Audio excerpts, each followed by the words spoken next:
మన ఇప్పుడున్న జనరేషన్కి ఎలా కనెక్ట్ కావాలనేది చూపెట్టాడు ఆయన. ఎంతైనా శంకర్ గారు ఆయనని దించే మాట లేదు. అయితే ఇప్పుడు కాదు, #1 డైరెక్టర్ శంకర్ గారే ఇండియాలో. తర్వాత ఇప్పుడు వచ్చిన జనరేషన్ మ్యాచ్ కావాలి కాబట్టి ఈ సినిమా అలా మ్యాచ్ అయింది.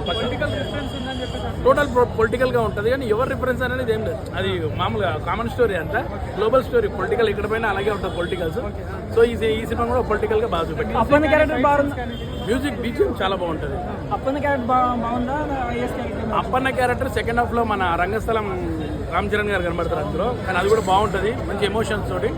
అండ్ ఈ క్యారెక్టర్ అయితే సూపర్ అనుకోవాలి. అయితే ఈ జనరేషన్ 2 క్యారెక్టర్స్, ఈ మన కలెక్టర్ గారు ఒకటి, అండ్ పాత flash back. Sankranti block buster hit కాదు, అది block buster cinema, game changer. అంత గేమ్ చేంజ్ చేసేస్తుంది మొత్తం.